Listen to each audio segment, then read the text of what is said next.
From North London lights to the Mersey rain, to sky blue nights when the champions reign.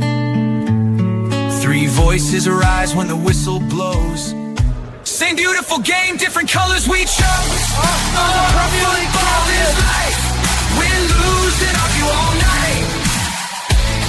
From the terrace to the mic, football is life. Hey folks, welcome to our latest episode of Football is Life. We're back. We are back. Do you know what I've realised there? I can't wait for I realised what Mike's done, Wazza. We're gonna have a whole year of that intro with Arsenal lifting the trophy, right? That's right. That is part of my trophy. Then I will update it to a new version of Arsenal lifting the trophy after they happen again this season. Right. Will you, if Arsenal have an absolute car crash of a season, will you maintain the clip where they're lifting the trophy throughout? You will. Yes, because they are the defending champs this year. Absolutely. Of course you will. That felt like a Patrick Malarkey question. But yes, I still enjoyed it, Wazza, because yes. Okay, well, listen, let's get into it. Listen, we're going to start today. Just close out the World Cup. We had maybe one of the worst finals in the world that I've ever seen in my life. We'll start with that, do a quick wrap-up of the World Cup, and then we will switch focus back to domestic action, Premier League. But yeah, anyway, boys, Mike, you're in Mexico, like? I am. Kind of, looks like it's some kind of castle. I love it. Yeah, certainly a nice villa. It looks lovely. I'm actually over in Chicago, where Liverpool actually are around the corner in a hotel, and there's all these crazy people trying to. I think they're based here for they're playing in Nashville. They always must have based themselves here, for the tour. But yeah, the World Cup final. What was our? I mean, apart from, for once, I actually thought Wayne Rooney did his job as a pundit. Because he was just like, this is just, he just called it crap. It was the whole thing, the halftime show. Oh God, I mean. What was Bieber doing singing that song to hype up a crowd? I just thought the whole thing, I mean, my thoughts beforehand, it was terrible. It was terrible. We'll start with that. I'm an NFL fan, right? Mm-hmm. The Super Bowl halftime show is like a tradition thing, right? For sure. I hate the Super Bowl halftime show. I always have. I never think it's good. I'm not interested in any. I'm there to watch the game, right? Yeah. I don't want to see the Killers. I like the Killers. I've been to Killers concerts. But I just hate how, I don't know why I have a real problem with stuff like that. So obviously I've got a much bigger problem than doing that. So Mike, Wazza, let me come to you, because, Mike will get defensive of his country, as he should. Because there'll be no defense of this.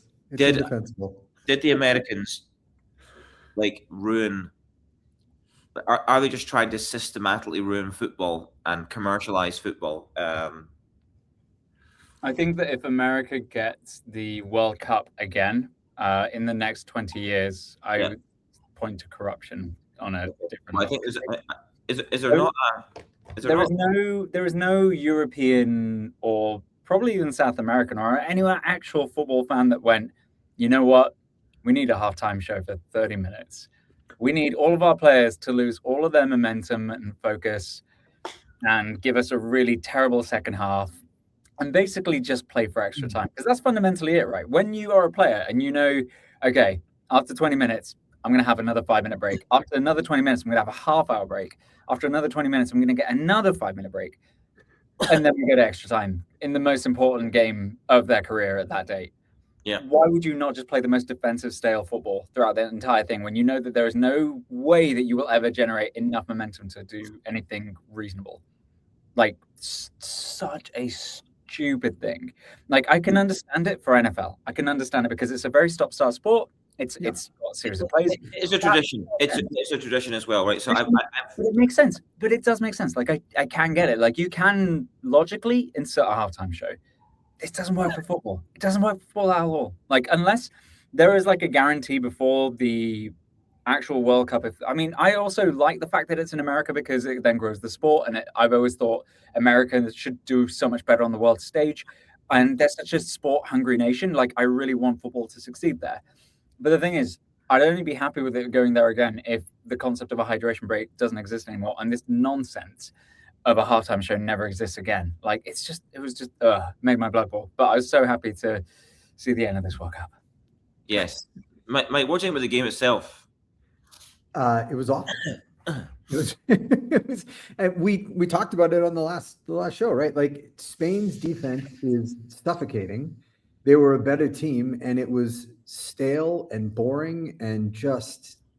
I mean, thank goodness that there were 10 goals in the third place match, because it was awful.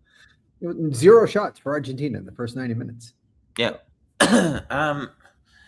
Yeah. I mean, look, I obviously love Messi. We all do. I'm glad to say that I saw his last win. Yeah, in person. I just think that was a success. I just think this World Cup, I think it's something like, I have some real problems with like some of the coaching. Like, Argentina. Are Spain a better team than Argentina? Yeah, they are. But they're not that much better. Like Argentina have got a lot of good players. Like, they sure did look that on the day, though, the way that the tactics played. But that, you know, it's Mike. Like, and again, maybe I don't have a clue about football, and these people know much more than me. Some of our listeners might agree with that. We probably would, yeah. But it's like teams don't go like, maybe the players themselves have decided, you know what, stuff it. We're just going to play. Like, to me, it was the same as England. Like, I had a real problem with what Tuchel did. Yeah, Steve Clark had a real problem, and it's all the same theme where I'm like, it's about belief. Like, you go on there believing you can win the game, and go, Argentina. Like, you see when Argentina started to take the game to them, like when they had to. Like, it's same as England. Like, they look good. Like, they go, oh, right, they can be on top. Messi all of a sudden, and you got the best player of all time on your team. And I actually think, honestly, like, tactically, like, look, I think what the Argentinians did was it made it impossible to root for them. It just made it. If you're a lot of neutral fans, it was impossible. Even though at the start of the game for Messi, a lot of people would have been rooting for them. I think neutral people, and they made it impossible because of the way that they played. Like, it was complete anti-football. I just didn't like it. But I just think that final, if you're playing Spain, look, it's the same. There isn't as much noise. Like, Portugal got criticised for playing Ronaldo and playing a man down. Like, with Messi, it is the same thing. There's not the same level of criticism. Where I'd have been like, why not play Lautaro Martinez from the start and say, look, and bench Messi? Like I just think as a coach, you've got to look at it and go. But honestly, Wazza, like, to say, look, Leo, we need you to be the person that comes on in the critical moment, right, in this game. We cannot, if we carry you for that long, right, we just can't. It's going to be so much more difficult because the way that, to your point, man, the way that Spain play, the way they keep the ball and suffocate you, right, it's like we need people that we need to be able to go at them, so we need to be able to press them. That's how you beat. And he's not going to press for 90 minutes. No, but the thing is, at the same time, like, I think there's a big difference between starting Messi and starting Ronaldo. Ronaldo does not create the passes which can unlock a defense, or he does not do the length that you need. Ronaldo will literally just be in the box being like, give it to me. Messi will at least be the attacking threat that the opponent does need to kind of double up on a little bit. So he is doing something a little bit there. I do get what you mean, that they probably needed some legs to keep pressing Spain, but at the same time, without Messi on the pitch, there is no like. No, you see that like attacking threat. Like Julian Alvarez, like Lautaro Martinez is a quality player, right? So it's not as if you're going, we don't really have anyone good to play. Like, he is he would start for a lot of teams. He probably would start for Spain up front. Honestly, like, he's better than Oyarzábal, right? He is a better striker, right? He is much better goal scorer. It's more the fact that, like, the problem I had is, if you're going to approach the game in the way that they did, right? There's no point in playing Messi, right? Because he basically wasn't in the game for 90 minutes, and then they went. It was only when they went down, obviously down to 10 men. That makes it harder. Should have been 9 too. I mean, how many times Paredes was ridiculous? I don't know what happened to him. Like he was in a bad mood. Like yeah. I mean, accumulation of fouls for the second yellow, if nothing else. But like, how was he not sent off before Enzo? I don't know, but do you understand my point? Where like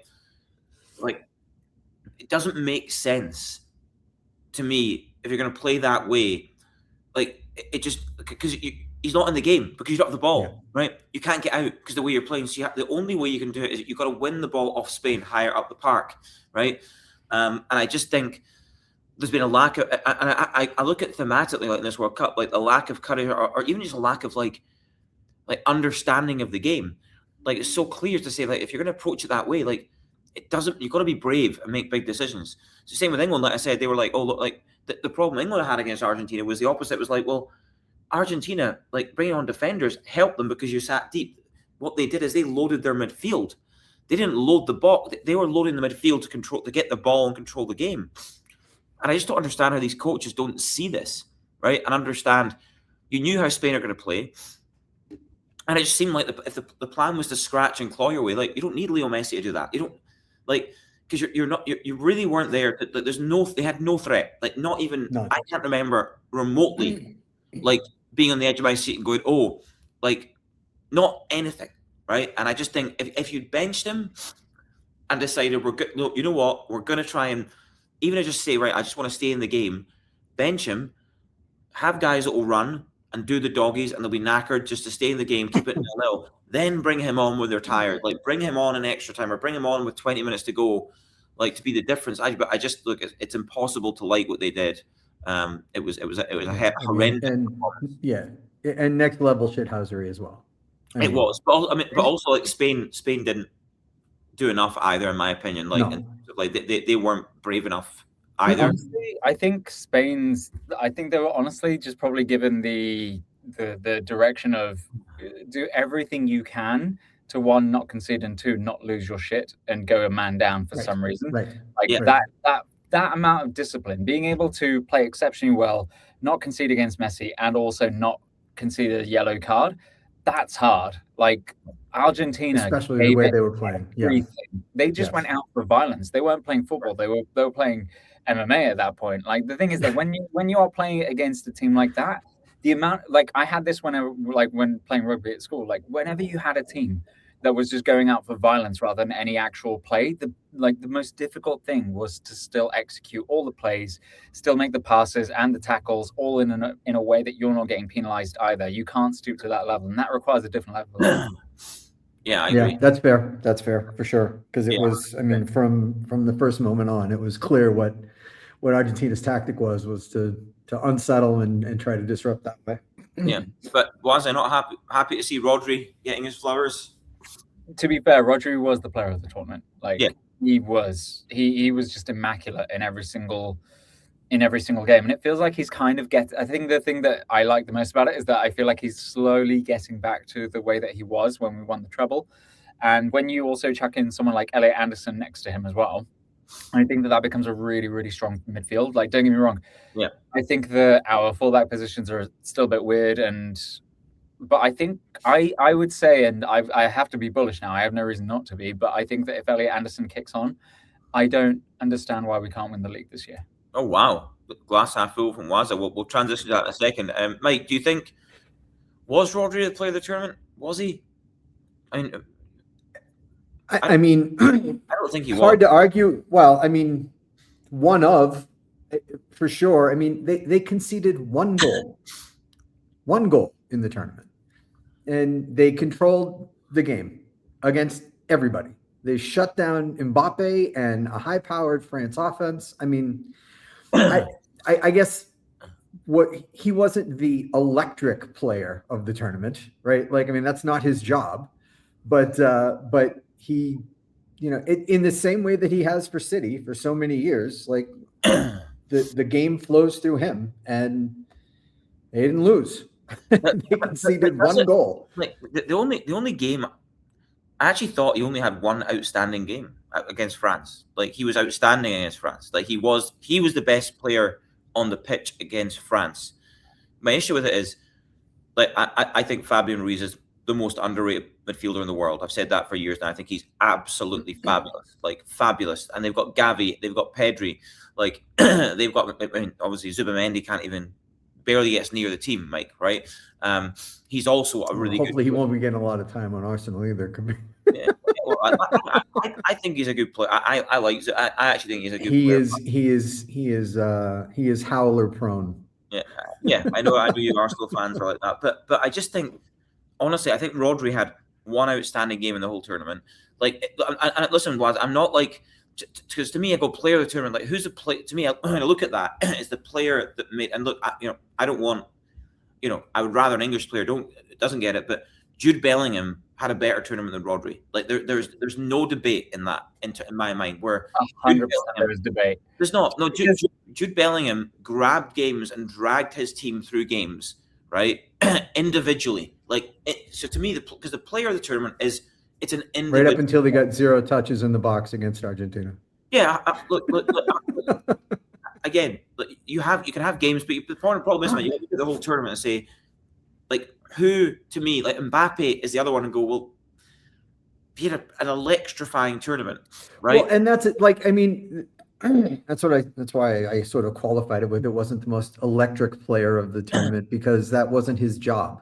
But do you think he was the best player? Do you think net, right? Net, the whole tournament, all the games, you go, he was the best player out of all the players. I think if you rate every performance that he had in terms of how many good things did you do and how many bad things did you do, he's going to net average the highest in that team every single game, and doing that so consistently across an entire tournament. Like, okay, answer me this question: do you think that Spain get to the final without him?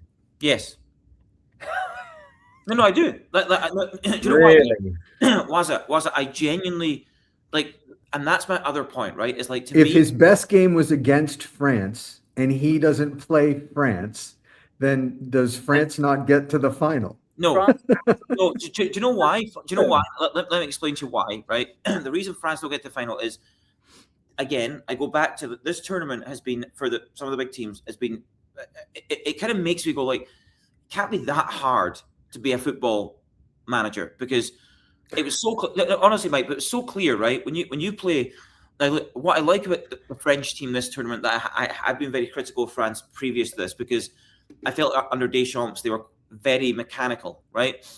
They went to this honestly playing like a front four, right? With it, whether it's Barcola or Doué, right? They've got Dembele, Mbappe, and now Elise, right? and they're very offensive. Again, when you come up against Spain, like, you cannot afford to have Elise playing in that free role, because of the way that Spain's, and this is not about Rodri. This is about Spain's collective midfield, right? Their collective midfield, they are so good at retaining the ball, and all of them, right? Even their bench, they could switch out any of these players. They are so good, and the gap between. And I'm not trying to diminish that. I think Rodri was a deserved Ballon d'Or winner. I was supportive of that, because I actually thought he was the best player in the world that season. I totally agree with that award. So this is not me over-rotating to, like, I don't like defensive players, right? But it's about so the reason that I said that they would have beaten France anyway is because Deschamps did not recognize that, didn't change it quick enough. He had to have midfielders that were able to get close to Spain's midfield. And Elise in that game was completely posted missing, because he's been given this freedom, right? And that doesn't work against Spain, because Spain control you so much, and they control you through the middle of the park. So basically, you had two guys, Kone and Rabiot, to me, are both average midfielders, playing against three elite midfielders, right? That was why they lost. So to me, did Rodri play in that game? Yes, I thought he was the best player in that game. But I watched all of Spain's other games, and he like you say, Wazza, I don't focus on how many mistakes did he make? I don't care about that. It's about the impact of the game, right? It's how much an impact in the game can be defensively impacting the game and offensively. And I look at the tournament, like, I just don't think, I think like Jed Spence had a net better tournament in terms of impact, right? Genuine impact as an individual player. Sure, but I think with Jed Spence, the reason he stood out is because all of us were questioning why he was even selected in the team to begin with. 100%. We were all made to look stupid because he had a hell of a tournament. Rodri is the pass before the pass, right? Rodri is the guy who will pass it to the person who will get the assist. That is always his game plan. Like, that's how he operates. And can you imagine, like, the thing is, Mike literally just said it now, where he said Zubamendi is full of howlers. Like, he can have a howler. Good player. And that's all you need sometimes within a World Cup to be able to take it. Now, you know that with Rodri, you're not getting a howler. He's going to get the ball, and he will almost 95% of the time do the right thing. Do you know how hard that is? Who was the best player in the final? It wasn't him. Probably Cucurella, strangely enough. That's the thing is, my point is, in all of Spain's games, bar one, he wasn't the best player, right? He had one game where he was the best player.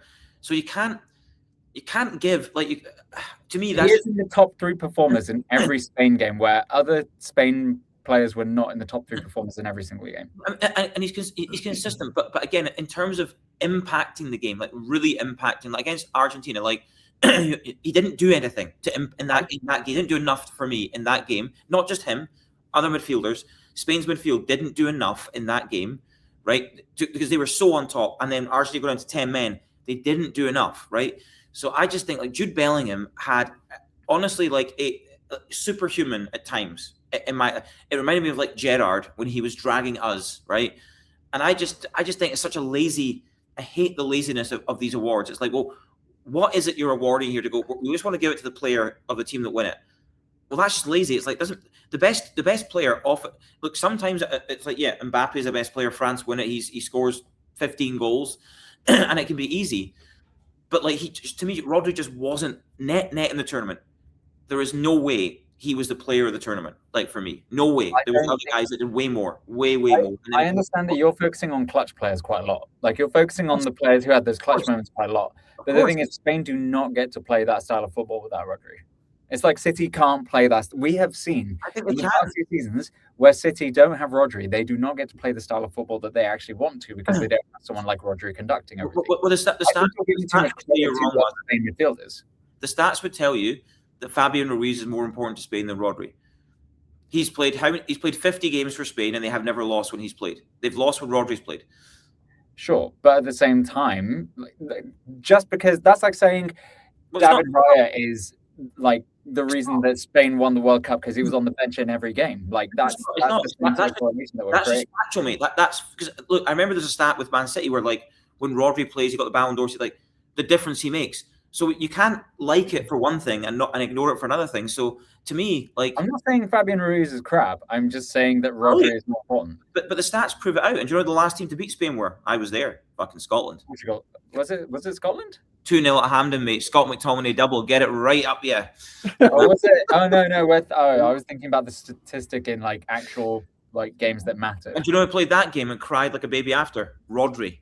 Cried like a little bitch after, right? And we honestly watch it. We dominated them that game. We were brilliant. That was one of the best. No. It was a qualifying game. We were brilliant against them, like, honestly. So look, I just have a Mike. I don't know where you're on this. I think that's a lazy awarding of that award. That's my opinion. It's lazy. If you look at the whole tournament, you can't. These awards are always lazy, though. No, but that's my problem. But I think if we were going to be lazy, we'd have said Messi, surely. Mike, do you think? No. But Messi wasn't the best player to me. He had a good tournament, but I still don't know. Not bad for an old dude. Yeah, no, but he deserves it more than Rodri, like in my opinion. But like Mike, would you have awarded it to Rodri? Would that have been your choice? The best player in the whole tournament. I mean, I don't know if I would have given it to him as the best player of the whole tournament, but because of the way they award this, right? It's always been that way. Does it mean it's right though? Well, I mean, they added a halftime. That wasn't right either. This World Cup did a whole bunch of shit that wasn't right. Yeah, that's true. They added hydration breaks. That wasn't right. So we don't. So Mike, you agree? You just lean into the trend. They did stupid shit. America should never have the World Cup again. Is that what you're saying, Mike? Is that? So again, it wasn't just America, and next year in 4 years, it's 3 other countries. It was Canada's fault, Wazza. It's the Canadians. No, but the whole tournament had 3 hosts. I know. So I I didn't like any of it. I was never defending it ever. Did it actually have 3 hosts, or did it have 1 host and then 2 sub-countries that had a couple of stadiums? You know what, here, Trump, he said, give it to us again, but just forget Canada and Mexico this time. That's what he said. Yeah. No. Right. But the thing is, like I said, I would like America to have it as long as they just cut the shit. No, you know what's going to happen, wasn't it? They'll give it to America again, right? Trump's still in charge, and it'll be like that. And you end up going like that. Why is Jake Paul playing for Argentina? Like, why is IShow Speed playing for? Like, I promise you, like, why is Tom Brady playing for? Like, what's like? It would be like literally like they will go like the talk about an epic fail or fall of an icon in sports. Like he is just. Brady, don't start me on that. I could spend an hour on like because I'm a massive fan. What is happening? Yeah, this is the world we live in. Sorry, everyone. But yeah, it's okay. Let's transition now. Look, I mean, yeah, to me, this wasn't one of the most memorable best World Cups. Like, yeah, there was like a small handful of games that were really compelling. I think net it wasn't fantastic in terms of football. I'm talking the actual on field, like the football stuff. But look, the good thing is we have football throughout the summer. We don't have football now, but we are into pre-season mode already. So some of the players that aren't or haven't been at the World Cup are already with their clubs at pre-season mode, which is exciting. So we'll switch focus now to domestic action. We have to talk a little about transfer market. There's been, again, with World Cup years, that tends to be slower because, people that a lot of players are taking their break now. And they don't like, and I agree with that. Like, you don't want that distracting you when you're playing for your country. But we have had some big moves, right? We've had Chelsea be the biggest mover. Surprise, shocking. Biggest club in London. Congratulations, Chelsea. Easily, Mike. Easily the biggest club in London. Like, easily. What the hell is that shit? Rodgers, he knows Arsenal are just, they're he's dead to me. Arsenal are a small team, just a small team with fans with big mouths. That's what he knows. Rodgers. So Rodgers is bringing the spice already, Mike. So I bet you're looking forward to that. That sure is. They have Champions League, right? Chelsea have Champions League, don't they? Okay, sorry. I just completely forgot. Yeah. Do you think? So look, I mean, I don't want to get into. I actually think we're beyond the point now of like money. Is he worth? Like, I think you just have to ignore that. I do. Like, a lot of my mates are like kind of like stupid. I'm like, Elliot Anderson, like, I just think you've got to ignore the money now. We're at a point now. It's I don't know how you ignore the money. I mean, the trend is absurd, and you've got for him, you've got both the Premier League and the English tax that resulted in 117 million pounds. So, and also the Chelsea tax, where people go, "Oh, it's Chelsea," we'll just lump on. Yeah. But my point, Mike, is like, see when you get to like. It's the same with Wirtz, the same with Anderson. When you get Declan, you get these players, you start getting 100 million. I think you just have to go. Let's not talk about the money, because the answer is going to be that's crazy money. It's always the same answer, right? So I don't think it's interesting. What I think is interesting is what do we make of the signing? Like, so there was a big rumor, huge links with Arsenal. I don't know how true that was, Mike, but there was links, and then Chelsea come in. They came in and just from everything that I've read about it, the links with Arsenal were absolutely in place. Okay. They had agreed with terms, personal terms with him, and then Chelsea came in and we did with Wazza and overpaid. And the one thing about the way Arsenal is planning to spend, from what I've read, and I'm no insider, but they were not willing to go above 110. And when Chelsea came back and said we're going to throw, they said fine, take them. And so they've got very clear lines of what they're willing to spend right now, and they weren't willing to, in their mind, overpay. And I think 117 million for him is absolutely overpaying. Was it? What do you like the signing? Like, forget the money. Do you like the signing for Chelsea? And thinking about what Chelsea need, right? Do you like that signing?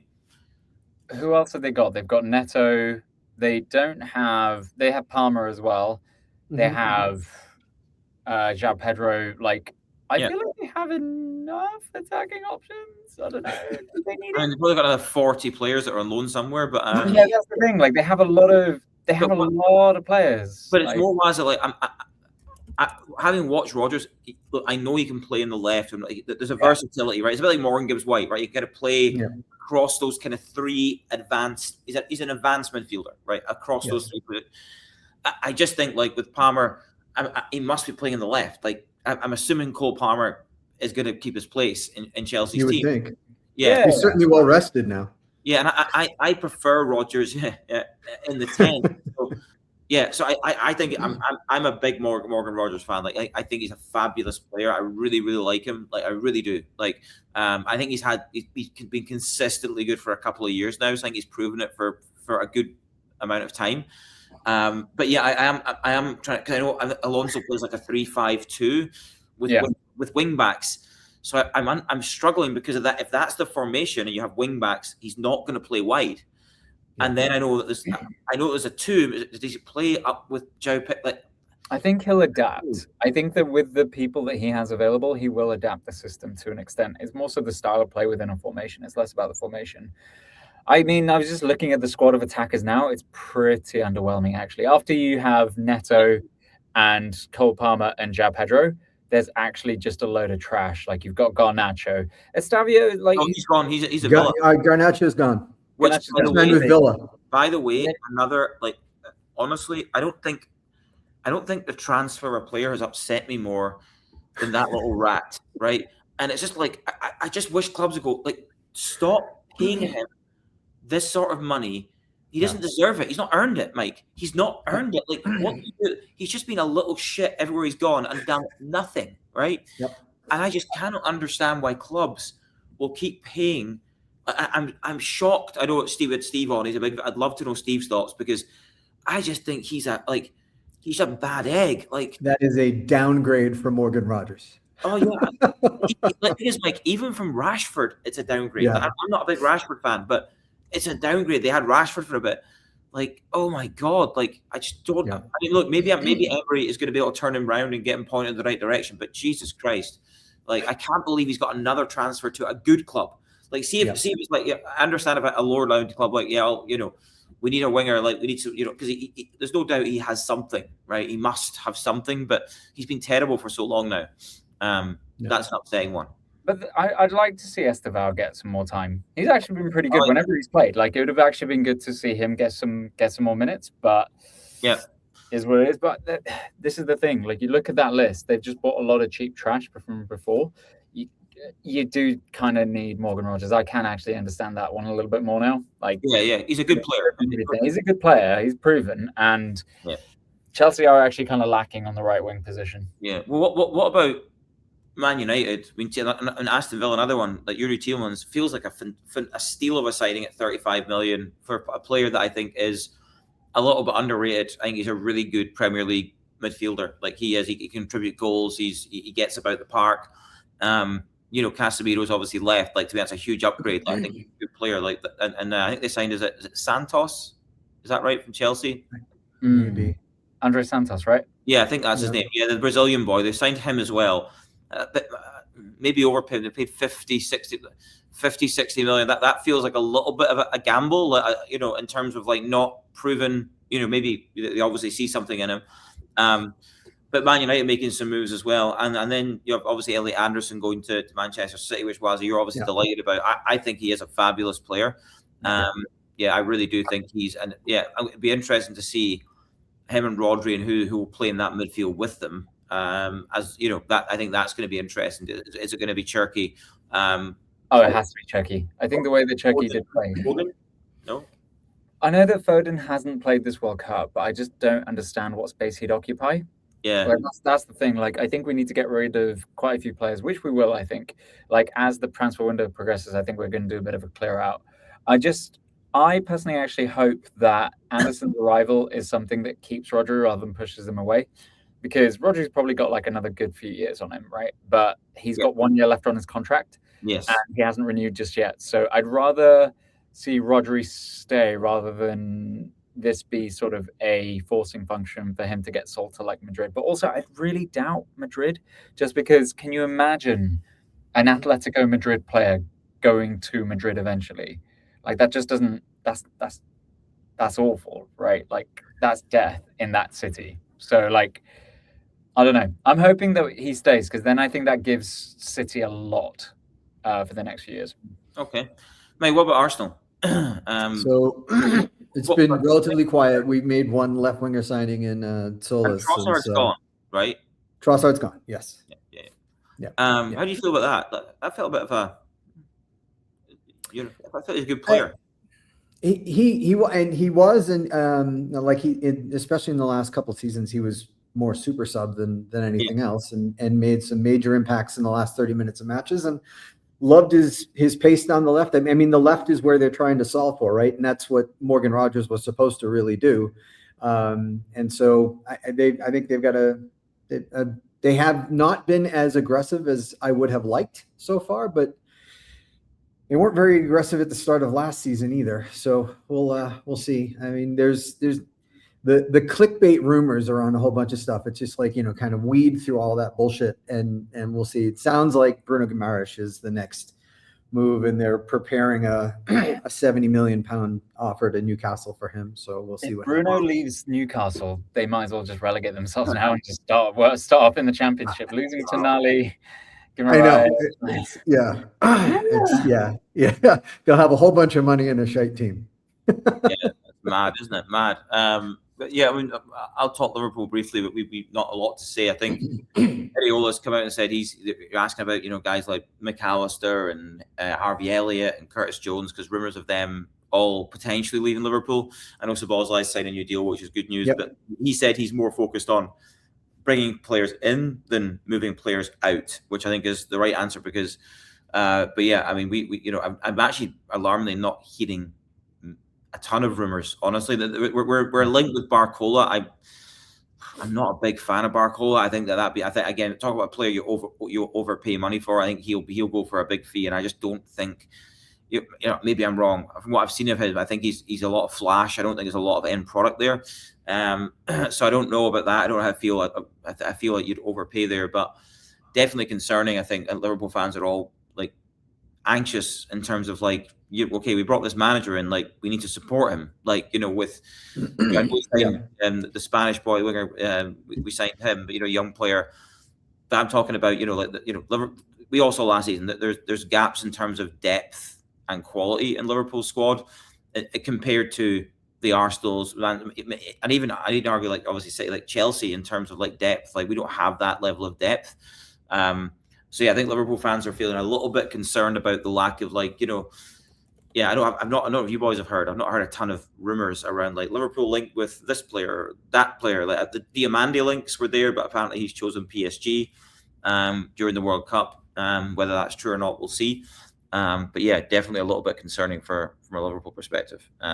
But hopefully we'll start to see as we get maybe over the next week or so and into early August, we start to see the transfer rumors amping up and a bit of movement, because it feels like a bit quiet overall in the transfer market. Like, yeah. But like you say, I mean, with the World Cup, everyone's kind of waiting to see and make sure no one gets some season-ending injury or anything before you start paying money for players. And so, yeah, it certainly has been quiet. Yeah. Wazza, we'll wrap up now. Like, just in terms of like how are you feeling about Man City? You seem quite bullish in terms of Anderson. You seem to like that signing. Obviously, Maresca coming in. There's a lot of clubs.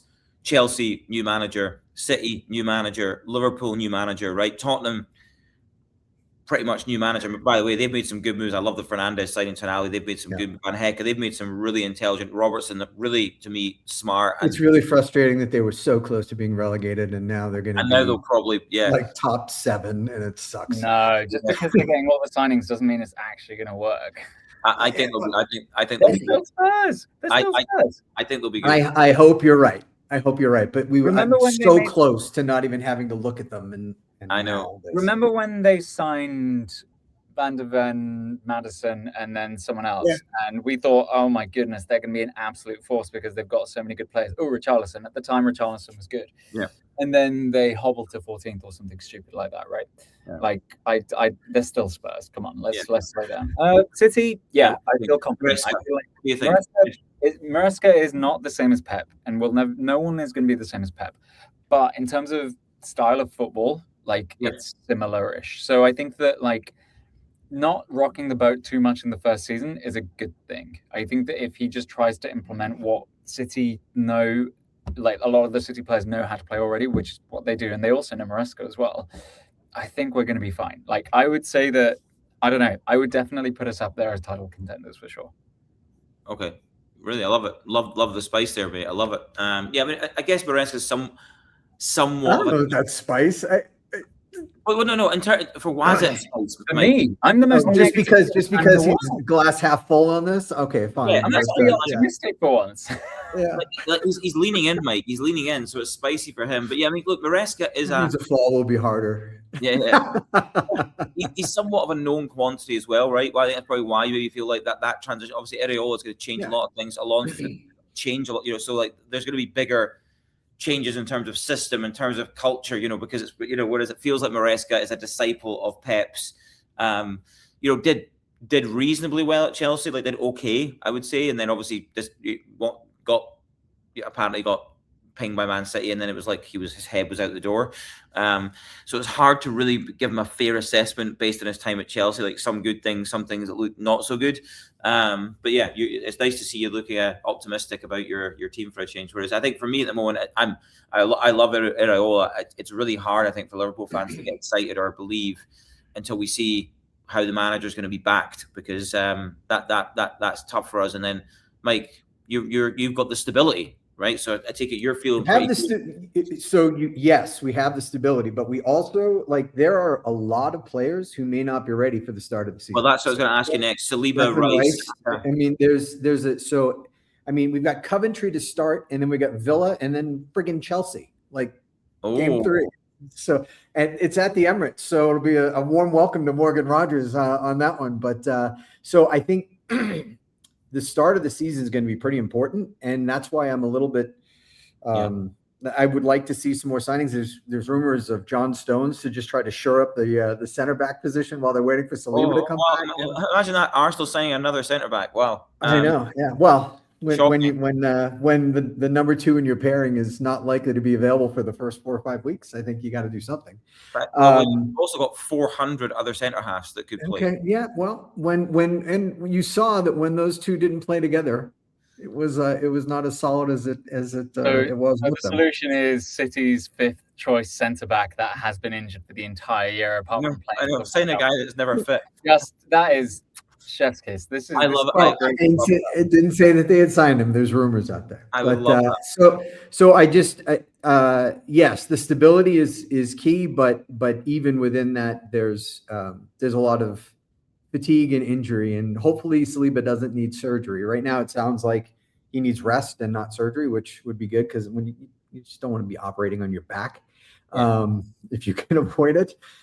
So.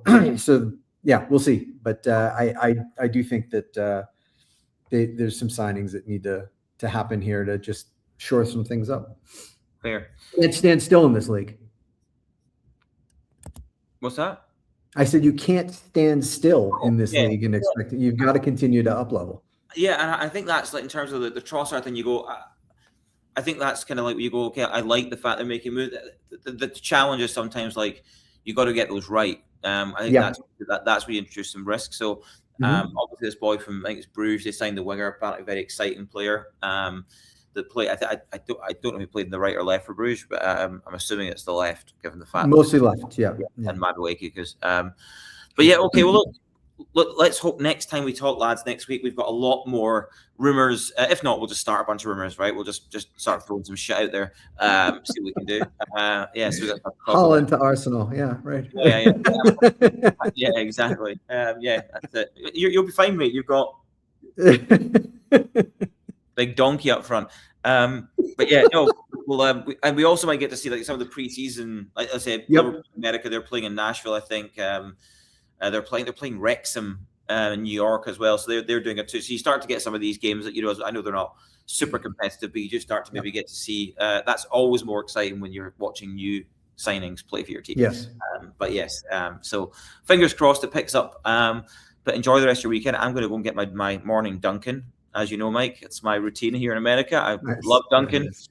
That's it. Yeah, that's it. Yeah, there you go. No, put that down. Well, options in Mexico were limited, my friend. So that's insulting to me. Listen, I'm trying to get Duncan to sponsor this podcast, right? That's the dream, right? All in, that and Roback.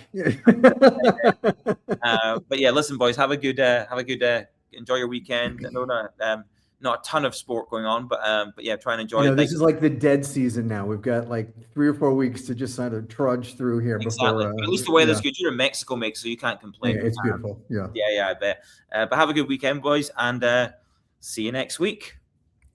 Cheers. From the terrace to the mic, football is life.